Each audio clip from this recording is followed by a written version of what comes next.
الحمد للہ رب العالمین والصلاة والسلام علی خاتم النبیین اما بعد فاعوذ باللہ من الشیطان الرجیم بسم اللہ الرحمن الرحیم۔ جوئے میں جیتا ہوا مال، یہ مضمون غیبت کی تباہ کاریاں صفحہ 178 تا 194 210 تا 214 سے لیا گیا ہے۔ دعائے عطار، یا اللہ پاک جو کوئی 17 صفحات کا رسالہ جوئے میں جیتا ہوا مال پڑھ یا سن لے، اسے اور اس کی آنے والی نسلوں کو جوئے کی بیماری سے محفوظ فرما کر رزق حلال پر قناعت عنایت فرما، اور اپنے سوا کسی کا محتاج نہ کر۔ آمین بجاہ النبی الامین صلی اللہ علیہ وآلہ وسلم۔ درود شریف کی فضیلت حضرت علامہ مجد الدین فیروز آبادی رحمت اللہ علیہ سے منقول ہے، جب کسی مجلس میں یعنی لوگوں میں بیٹھو اور کہو بسم اللہ الرحمن الرحیم وصلی اللہ علی محمد، تو اللہ پاک تم پر ایک فرشتہ مقرر فرما دے گا جو تم کو غیبت سے باز رکھے گا، اور جب مجلس سے اٹھو تو کہو بسم اللہ الرحمن الرحیم وصلی اللہ علی محمد، تو فرشتہ لوگوں کو تمہاری غیبت کرنے سے باز رکھے گا۔ صلو علی الحبیب صلی اللہ علی محمد۔ غیبت کرنے والا قابل رحم ہے۔ ایک بزرگ رحمت اللہ علیہ سے کسی نے کہا فلاں شخص آپ کی اس قدر برائی بیان کرتا ہے کہ مجھے آپ پر رحم آتا ہے۔ فرمایا قابل رحم تو وہ شخص خود ہے۔ سبحان اللہ۔ ہمارے بزرگوں کا اخلاص و اخلاق 100 کروڑ مرحبا، ان کی سوچ کی بھی کیا بات ہے۔ اپنی بے تحاشا برائیاں کرنے والے پر بھی غصہ نہیں آ رہا، بلکہ دل مطمئن ہے کہ میرا اپنا کیا جاتا ہے۔ غیبت کرنے والا ہی نقصان اٹھاتا ہے، اور وہ نادان ان معنوں میں قابل رحم ہی ہے کہ اپنی نیکیاں برباد کر رہا اور گناہگار ہو کر عذاب نار کا حقدار قرار پا رہا ہے۔ درد سر ہو یا بخار آئے تڑپ جاتا ہوں، میں جہنم کی سزا کیسے سہوں گا یا رب، عفو کر اور صدا کے لیے راضی ہو جا، گر کرم کر دے تو جنت میں رہوں گا یا رب۔ لولے لنگڑے کی غیبت۔ تابعی بزرگ حضرت سیدنا معاویہ بن قرہ رحمت اللہ علیہ فرماتے ہیں، اگر تمہارے پاس سے کوئی لنجا یعنی لولا یا لنگڑا گزرے اور تم اس کے لنجا پن کے عیب کا تذکرہ کرو تو یہ بھی غیبت ہے۔ معلوم ہوا کہ کسی لنجے کو بھی بلا اجازت شرعی پیٹ پیچھے لنجا کہنا غیبت ہے۔ اسی طرح کسی کو لنگڑا، گنجا، اندھا، کانا، لولا، تتلا، ہکلا، گونگا، بہرا، کبڑا وغیرہ کہنا بھی غیبت ہے۔ جوئے کے کاروبار سے توبہ۔ غیبت کرنے سننے کی عادت نکالنے، نمازوں اور سنتوں پر عمل کی عادت ڈالنے کے لیے دعوت اسلامی کے مدنی ماحول سے ہر دم وابستہ رہیے۔ سنتوں کی تربیت کے لیے مدنی قافلوں میں عاشقان رسول کے ساتھ سنتوں بھرا سفر کیجیے۔ کامیاب زندگی گزارنے اور آخرت سنوارنے کے لیے نیک اعمال کے مطابق عمل کر کے روزانہ جائزہ کے ذریعے رسالہ پر کیجیے، اور ہر ماہ کی پہلی تاریخ کو اپنے ذمہ دار کو جمع کروائیے۔ آپ کی ترغیب کے لیے ایک مدنی بہار گوش گزار کرتا ہوں۔ چنانچہ سوئی ڈویژن ڈیرہ بگٹی بلوچستان کے ایک اسکول ٹیچر نے کچھ اس طرح حلفیہ تحریر دی ہے کہ ایک اسکول ٹیچر تمبولا، ایک قسم کا کھیل جس میں پیسوں کا جوا ہوتا ہے، کی دکان چلاتے تھے۔ 2004 سنہ عیسوی میں پاکستان کے صوبہ سندھ سطح پر صحرائے مدینہ کراچی میں ہونے والے عاشقان رسول کی دینی تحریک دعوت اسلامی کے 3 دن کے سنتوں بھرے اجتماع میں انہیں خوش قسمتی سے شرکت کی سعادت مل گئی۔ آخر میں جب دعا ہوئی تو ان پر رقت طاری ہو گئی۔ انہوں نے سابقہ تمام گناہوں سے توبہ کرنے کے ساتھ ساتھ نماز با جماعت پابندی سے ادا کرنے کی نیت کر لی، الحمدللہ اجتماع سے واپس آتے ہی تنبولہ کا کام یکسر ختم کر دیا، داڑھی شریف رکھ لی اور اسکول میں درس بھی جاری کر دیا، اور دعوت اسلامی کے مدرسۃ المدینہ بڑوں کے لیے میں قرآن پاک پڑھنا شروع کر دیا۔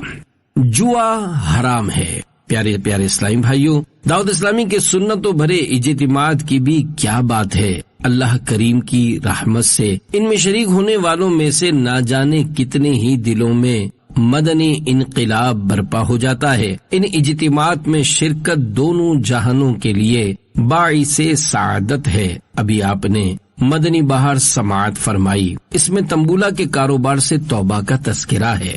تنبولہ جوا ہی کی ایک صورت ہے۔ جوا میں ایک دوسرے کا مال ناحق کھایا جاتا ہے، جو کہ شرعن حرام ہے۔ جوا کھیلنا، جوئے کا اڈا چلانا، جوئے کے آلات بیچنا خریدنا سب اسلام میں حرام اور جہنم میں لے جانے والے کام ہیں۔ افسوس، آج کل مسلمانوں میں جوا کافی عام ہے۔ جوئے کی ایسی بھی صورتیں ہیں کہ لوگ لا علمی کی وجہ سے ان میں مبتلا ہو جاتے ہیں، لہذا اچھی نیتوں کے ساتھ جوئے کے بارے میں کچھ معلومات حاصل کر لیجئے۔ جوا کھیلنا گناہ ہے۔ پارہ 2 سورۃ البقرہ کی آیت نمبر 219 میں اللہ پاک ارشاد فرماتا ہے، يَسْأَلُونَكَ عَنِ الْخَمْرِ وَالْمَيْسِرِ قُلْ فِيهِمَا إِثْمٌ كَبِيرٌ وَمَنَافِعُ لِلنَّاسِ وَإِثْمُهُمَا أَكْبَرُ مِنْ نَفْعِهِمَا۔ ترجمہ کنز الایمان۔ تم سے شراب اور جوئے کا حکم پوچھتے ہیں، تم فرما دو کہ ان دونوں میں بڑا گناہ ہے اور لوگوں کے کچھ دنیاوی نفع بھی، اور ان کا گناہ ان کے نفع سے بڑا ہے۔ حضرت علامہ مولانا سید محمد نعیم الدین مراد آبادی رحمت اللہ علیہ خزائن العرفان میں اس آیت کریمہ کے تحت لکھتے ہیں، جوئے میں کبھی مفت کا مال ہاتھ آتا ہے اور گناہوں اور مفسدوں یعنی خرابیوں کا کیا شمار، عقل کا زوال، غیرت و حمیت کا زوال، عبادات سے محرومی، لوگوں سے عداوتیں یعنی دشمنیاں، سب کی نظر میں خوار یعنی ذلیل ہونا، دولت و مال کی اضاعت یعنی بربادی۔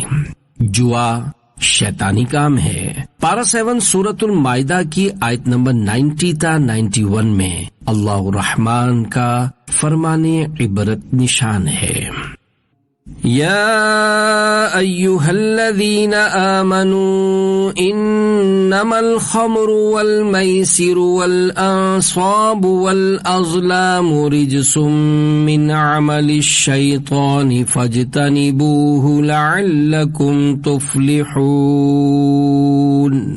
انما يريد الشيطان ان يوقع بينكم العداوة والبغضاء في الخمر والميسر ويصدكم عن ذكر الله وعن الصلاة فهل انتم منتهون۔ ترجمہ کنز الایمان۔ اے ایمان والو، شراب اور جوا اور بت اور پاسے ناپاک ہی ہیں، شیطانی کام تو ان سے بچتے رہنا کہ تم فلاح پاؤ۔ شیطان یہی چاہتا ہے کہ تم میں بیر اور دشمنی ڈلوا دے شراب اور جوئے میں، اور تمہیں اللہ کی یاد اور نماز سے روکے تو کیا تم باز آئے۔ حضرت علامہ مولانا سید محمد نعیم الدین مراد آبادی رحمت اللہ علیہ خزائن العرفان میں اس کے تحت لکھتے ہیں، اس آیت میں شراب اور جوئے کے نتائج اور وبال بیان فرمائے گئے کہ شراب خوری اور جوئے بازی کا ایک وبال تو یہ ہے کہ اس سے آپس میں بغض اور عداوتیں پیدا ہوتی ہیں، اور جو ان بدیوں یعنی برائیوں میں مبتلا ہو وہ ذکر الہی اور نماز کے اوقات کی پابندی سے محروم ہو جاتا ہے۔ جوا میں جیتا ہوا مال حرام ہے۔ پارہ 2 سورۃ البقرہ کہ آیت نمبر 188 میں ارشاد رب العباد ہوتا ہے وَلَا تَأْكُلُوا أَمْوَالَكُمْ بَيْنَكُمْ بِالْبَاطِلِ، ترجمہ کنز الایمان، اور آپس میں ایک دوسرے کا مال ناحق نہ کھاؤ۔ حضرت علامہ مولانا سید محمد نعیم الدین مراد آبادی رحمت اللہ علیہ خزانہ العرفان میں فرماتے ہیں، اس آیت میں باطل طور پر کسی کا مال کھانا حرام فرمایا گیا، خواہ لوٹ کر یا چھین کر یا چوری سے یا جوئے سے یا حرام تماشوں یا حرام کاموں یا حرام چیزوں کے بدلے یا رشوت یا جھوٹی گواہی یا چغل خوری سے، یہ سب ممنوع و حرام ہے۔ گویا خنزیر کے خون اور گوشت میں ہاتھ ڈبویا۔ سرکار دو عالم حضور اکرم صلی اللہ علیہ وآلہ وسلم نے فرمایا، جس نے نرد شیر جوا کھیلنے کا سامان سے جوا کھیلا تو گویا اس نے اپنا ہاتھ خنزیر کے گوشت اور خون میں ڈبویا۔ جوئے کی دعوت دینے والا کفارے میں صدقہ کرے۔ حضور نبی کریم صلی اللہ علیہ وآلہ وسلم کا ارشاد عبرت بنیاد ہے۔ جس شخص نے اپنے ساتھی سے کہا آؤ جوا کھیلیں، تو اس کہنے والے کو چاہیے کہ صدقہ کرے۔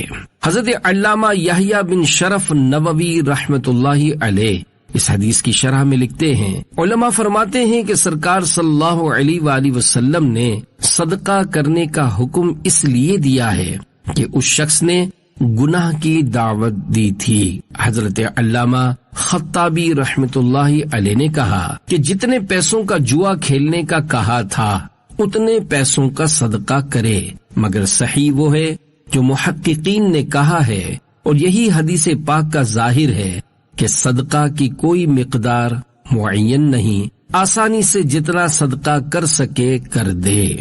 میرے آقا اعلی حضرت امام اہل سنت مولانا شاہ امام احمد رضا خان رحمت اللہ علیہ فتاوی رضویہ جلد 19 صفحہ 646 پر فرماتے ہیں، سود اور چوری اور غصب اور جوئے کا روپیہ قطعی حرام ہے۔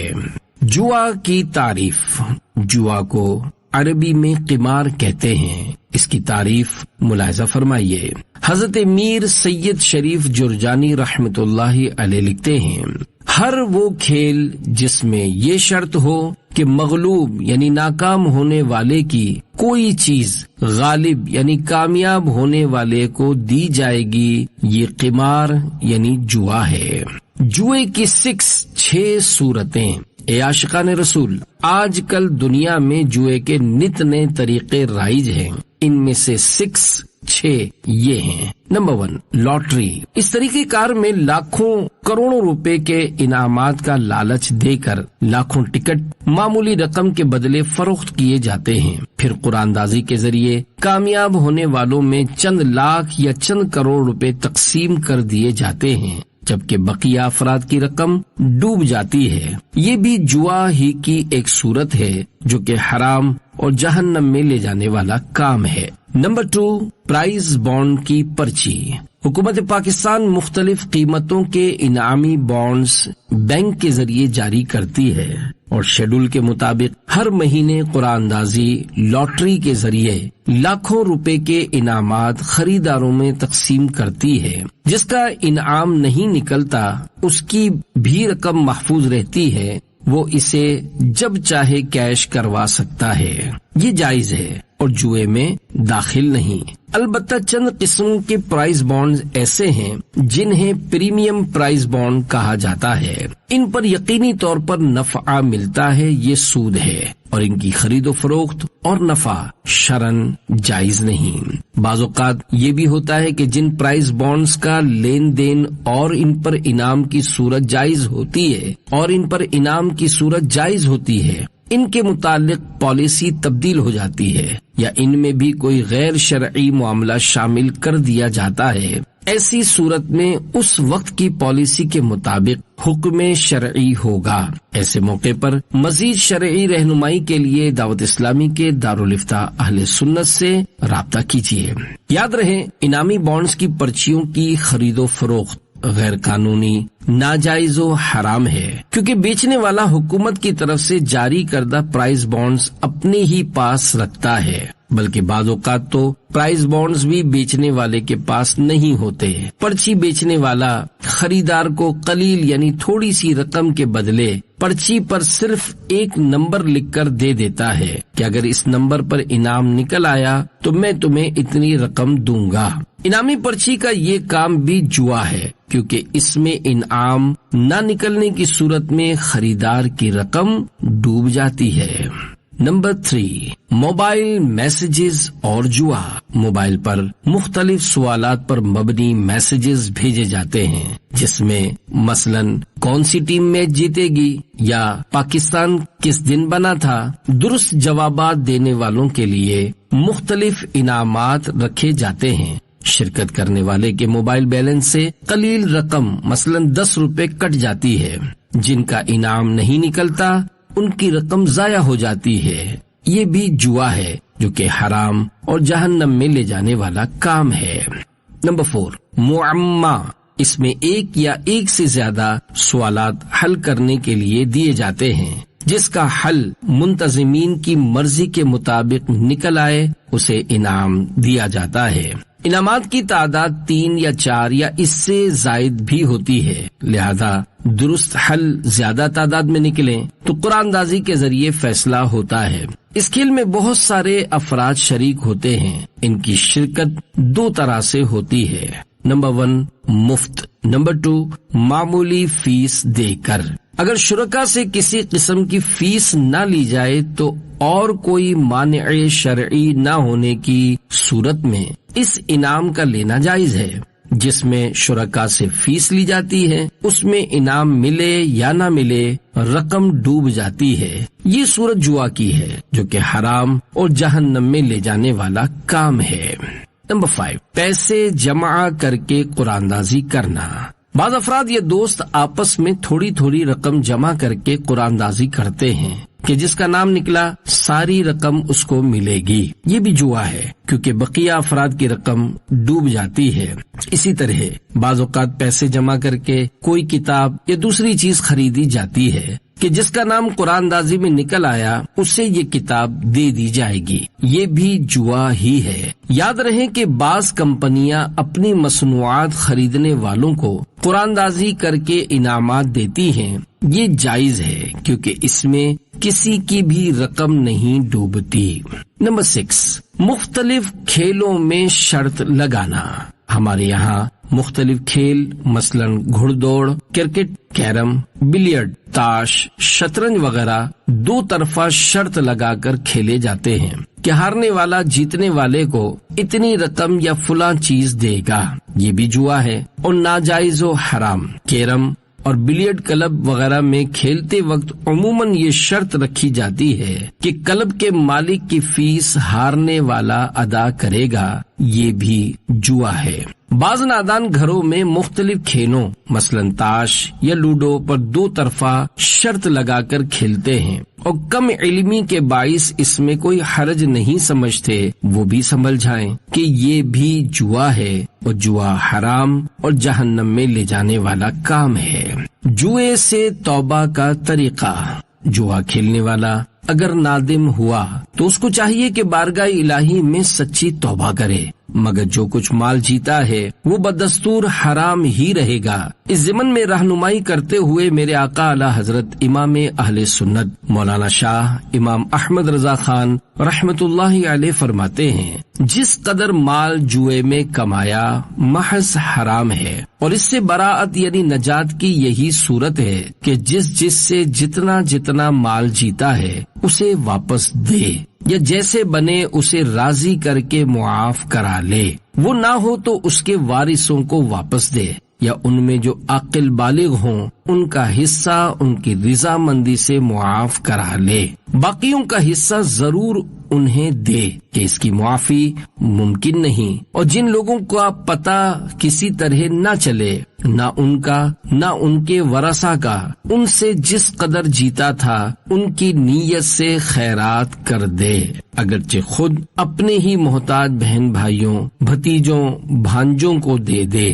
آگے چل کر مزید فرماتے ہیں، غرض جہاں جہاں جس قدر یاد ہو سکے کہ اتنا مال فلاں سے ہار جیت میں زیادہ پڑا تھا، اتنا تو انہیں یا ان کے وارثوں کو دے، یہ نہ ہو تو ان کی نیت سے تصدق یعنی صدقہ کرے۔ اور زیادہ پڑھنے کے یہ معنی کہ مثلا ایک شخص سے 10 بار جوا کھیلا، کبھی یہ جیتا کبھی یہ، اس یعنی سامنے والے جواری کے جیتنے کی رقم کے مقدار مثلا 100 روپے کو پہنچی، اور یہ خود سب دفعہ کے ملا کر 125 جیتا، تو 100 برابر ہو گئے، 25 اس یعنی سامنے والے جواری کے دینے رہے، اتنے ہی اسے واپس دے۔ وَعَلَى هَذَا الْقِيَاسِ یعنی اور اسی پر قیاس کر لیجئے۔ اور جہاں یاد نہ آئے کہ جوا کھیلنے والے کون کون لوگ تھے اور کتنا مال جوئے میں جیت لیا، وہاں زیادہ سے زیادہ مقدار کا تخمینہ یعنی اندازہ لگائے کہ اس تمام مدت میں کس قدر مال جوئے سے کمایا ہوگا، اتنا مالکوں یعنی ان نامعلوم جواریوں کی نیت سے خیرات کر دے، عاقبت یوں ہی پاک ہوگی۔ واللہ اعلم۔ فوت شدہ کی برائی کرنا بھی غیبت ہے۔ حضرت سیدنا ابو ہریرہ رضی اللہ عنہ فرماتے ہیں، ماعز اسلمی رضی اللہ عنہ کو جب رجم کیا گیا تھا، یعنی زنا کی حد میں اتنے پتھر مارے گئے کہ وفات پا چکے تھے، 2 شخص آپس میں باتیں کرنے لگے۔ ایک نے دوسرے سے کہا، اسے تو دیکھو کہ اللہ پاک نے اس کی پردہ پوشی کی تھی، مگر اس کے نفس نے نہ چھوڑا۔ رجما رجم الکلب یعنی کتے کی طرح رجم کیا گیا۔ حضور پرنور صلی اللہ علیہ وآلہ وسلم نے سن کر سکوت فرمایا، یعنی خاموش رہے۔ کچھ دیر تک چلتے رہے، راستے میں مرا ہوا گدھا ملا جو پاؤں پھیلائے ہوئے تھا۔ سرکار والا تبار مدینے کے تاجدار صلی اللہ علیہ وآلہ وسلم نے ان دونوں شخصوں سے فرمایا، جاؤ اس مردار گدھے کا گوشت کھاؤ۔ انہوں نے عرض کی، یا نبی اللہ، اسے کون کھائے گا؟ ارشاد فرمایا، وہ جو تم نے اپنے بھائی کی آبرو ریزی کی، وہ اس گدھے کے کھانے سے بھی زیادہ سخت ہے۔ قسم ہے اس کی جس کے ہاتھ میں میری جان ہے، وہ یعنی ماعز اس وقت جنت کی نہروں میں غوطے لگا رہا ہے۔ فلاں نے خودکشی کر لی، یہ کہنا غیبت ہے۔ معلوم ہوا فوت شدہ لوگوں کی برائی کرنا بھی غیبت ہے۔ بعض اوقات بڑا صبر آزما معاملہ ہوتا ہے، مثلا ڈاکو، دہشت گرد اپنے عزیز کے قاتل وغیرہ قتل کر دیے جائیں یا انہیں پھانسی لگا دی جائے تو بعض اوقات لوگ غیبت کے گناہ میں پڑ ہی جاتے ہیں۔ اسی طرح خودکشی کرنے والے مسلمان کے بارے میں بلا اجازت شرعی یہ کہہ دینا کہ فلاں نے خودکشی کی، یہ غیبت ہے۔ یوں ہی نام و پہچان کے ساتھ کسی مسلمان کی خودکشی کی اخبار میں خبر بھی نہ لگائی جائے کہ اس سے مرنے والے کی غیبت بھی ہوتی ہے، اور اس کے ساتھ ساتھ مرحوم کے اہل و عیال کی عزت پر بھی بٹا لگتا ہے۔ ہاں، اس اندازے میں تذکرہ کیا کہ پڑھنے یا سننے والے خودکشی کرنے والے کو پہچان ہی نہ پائے کہ وہ کون تھا تو حرج نہیں، مگر یہ ذہن میں رہے کہ نام نہ لیا، مگر گاؤں، محلہ، برادری، اوقات، خودکشی کا انداز وغیرہ بیان کرنے سے خودکشی کرنے والے کی شناخت ممکن ہے، لہذا پہچان ہو جائے۔ اس انداز میں تذکرہ بھی غیبت میں شمار ہوگا۔ مسئلہ یہ ہے کہ مسلمان خودکشی کرنے سے اسلام سے خارج نہیں ہو جاتا، اس کی نماز جنازہ بھی ادا کی جائے گی، اس کے لیے دعائے مغفرت بھی کریں گے۔ مرنے والے مسلمان کو برائی سے یاد کرنے کی شریعت میں اجازت نہیں۔ اس ضمن میں 2 فرامین مصطفیٰ صلی اللہ علیہ وآلہ وسلم ملاحظہ ہوں۔ نمبر 1، اپنے مردوں کو برا نہ کہو، کیونکہ وہ اپنے آگے بھیجے ہوئے اعمال کو پہنچ چکے ہیں۔ نمبر 2، اپنے مردوں کی خوبیاں بیان کرو اور ان کی برائیوں سے باز رہو۔ حضرت علامہ محمد عبد الرؤف مناوی رحمت اللہ علیہ لکھتے ہیں، مردے کی غیبت زندے کی غیبت سے بدتر ہے، کیونکہ زندہ شخص سے معاف کرانا ممکن ہے جبکہ مردہ سے معاف کروانا ممکن نہیں۔ غسال مردے کی برائی بیان نہ کرے۔ عاشقان رسول کی دینی تحریک دعوت اسلامی کے مکتبۃ المدینہ کی کتاب بحر شریعت جلد اول صفحہ 811 پر ہے، میت کو غسل دیتے وقت جو اچھی بات دیکھے، مثلا چہرہ چمک اٹھا یا میت کے بدن سے خوشبو آئی تو اسے لوگوں کے سامنے بیان کرے، اور کوئی بری بات دیکھی، مثلا چہرے کا رنگ سیاہ ہو گیا یا بدبو آئی یا صورت و اعضاء میں تغیر آیا تو اسے کسی سے نہ کہے، اور ایسی بات کہنا جائز بھی نہیں کہ حدیث میں ارشاد وارد ہوا، اپنے مردوں کی خوبیاں ذکر کرو اور اس کی برائیوں سے باز رہو۔ مرنے کے بعد بلند آواز سے کلمہ پڑھا۔ اگر کسی مسلمان نے مرتے وقت بظاہر کلمہ نہ پڑھا اور کسی نے کہا کہ اس کو کلمہ نصیب نہیں ہوا، اس نے اس مرنے والے کی غیبت کی۔ اس ضمن میں ایک ایمان افروز حکایت ملاحظہ فرمائیے۔ چنانچہ حضرت علامہ عبد الحی لکھنوی رحمت اللہ علیہ فرماتے ہیں، میرے بزرگوں میں ایک ولی اللہ یعنی مولانا محمد اظہار الحق لکھنوی رحمت اللہ علیہ نے انتقال کیا اور مرتے وقت ان کی زبان سے کلمہ نہ نکلا۔ لوگوں نے ان پر چادر ڈال دی اور تجہیز و تکفین کا انتظام کیا۔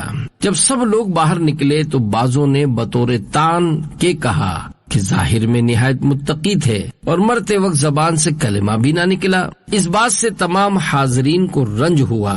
اتنے میں مولانا مرحوم نے دونوں پاؤں کو سمیٹا اور بآواز بلند کلمہ پڑھا۔ جب لوگوں کے کانوں میں آواز پہنچی تو تان کرنے والوں کو لوگوں نے مطعون کیا، یعنی برا بھلا کہا۔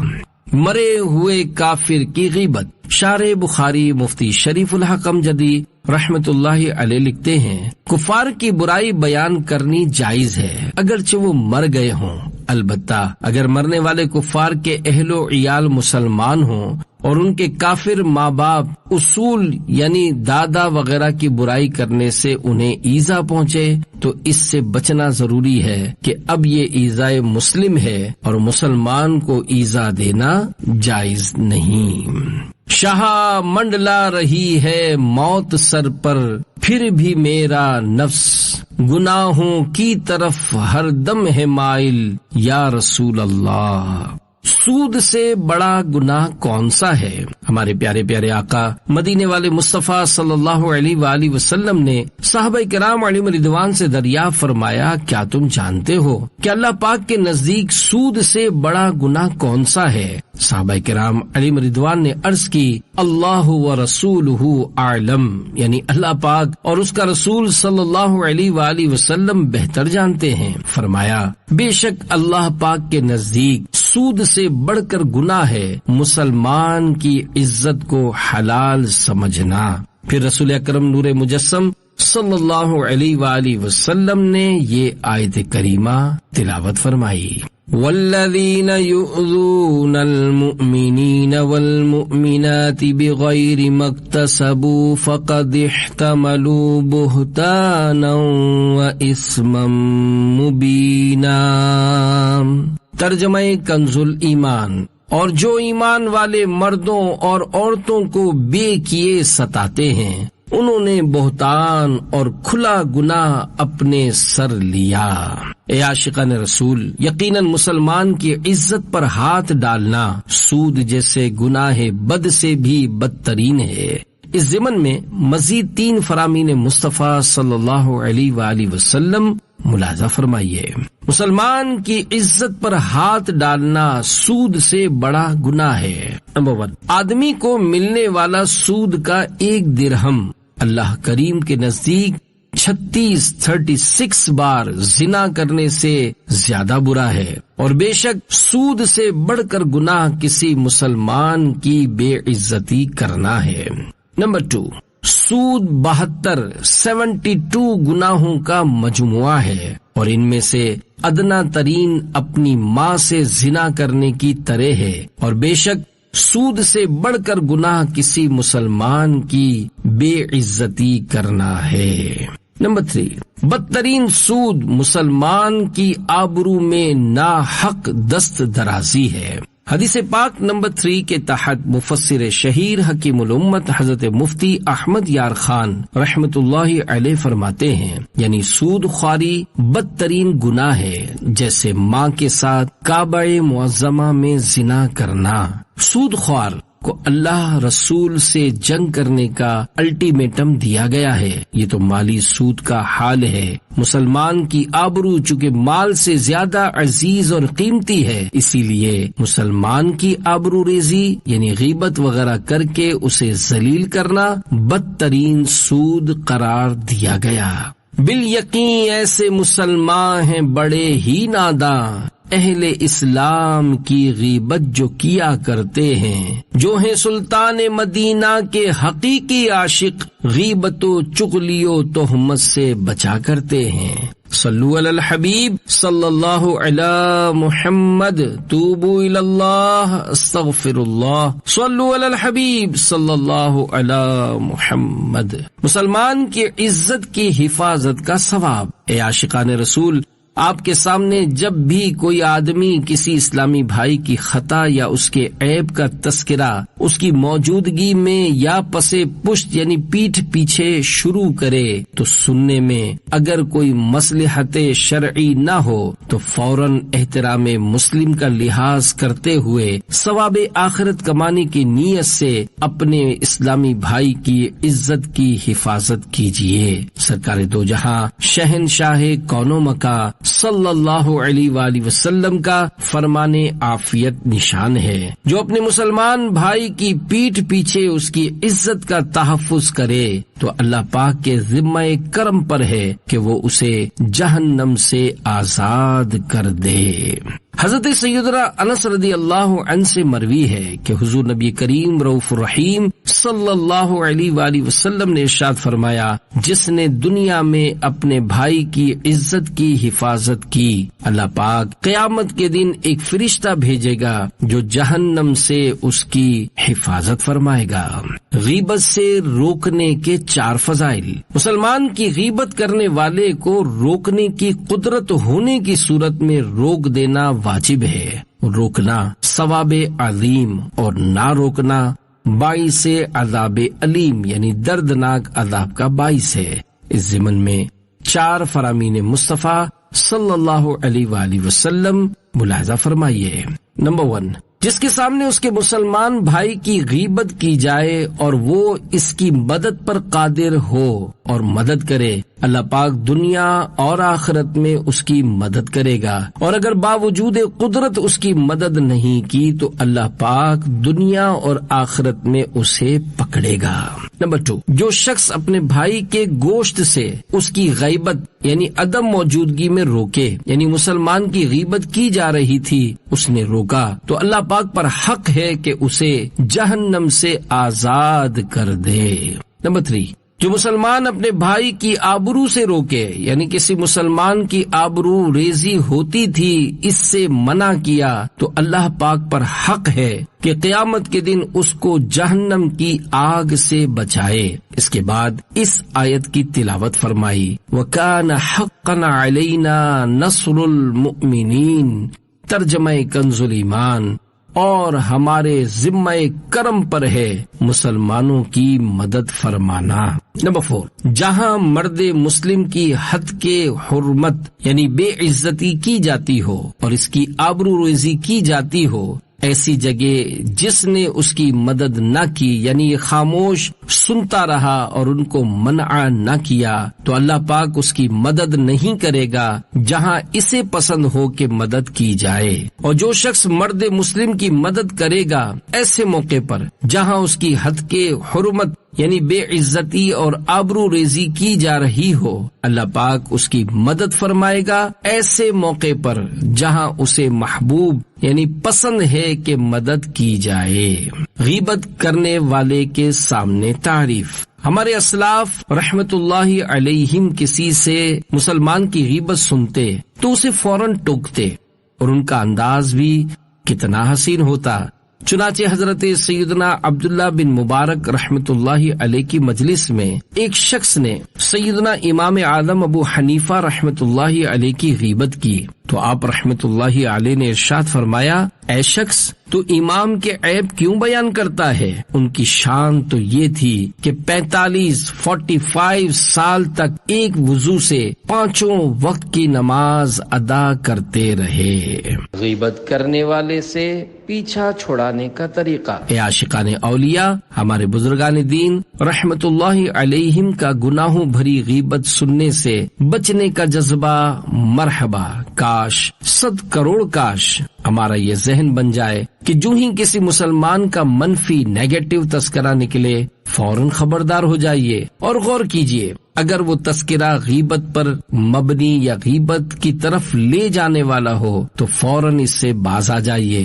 اگر کوئی اور آدمی یہ گفتگو کرنے لگا ہو تو اس کو مناسب طریقے پر روک دیجیے۔ اگر وہ باز نہ آئے تو وہاں سے اٹھ جائیے۔ اگر اسے روکنا یا اپنا وہاں سے ہٹنا ممکن نہ ہو تو دل میں برا جانیے، ترکیب سے بات بدل دیجیے، اس گفتگو میں دلچسپی مت لیجیے۔ مثلا ادھر ادھر دیکھنے لگ جائیے، منہ پر بیزاری کے آثار لائیے، بار بار گھڑی دیکھ کر اکتاہٹ کا اظہار فرمائیے، ممکن ہو تو استنجا خانے کا کہہ کر ہی اٹھ جائیے اور پھر آپ کا کہا جھوٹ نہ ہو جائے، اس لیے استنجا بھی کر لیجیے۔ غیبت گاہ میں حاضر رہنے کے بجائے مجبوراً استنجا خانے میں وقت گزارنا بہت مناسب عمل ہے، انشاءاللہ اس پر بھی ثواب ملے گا۔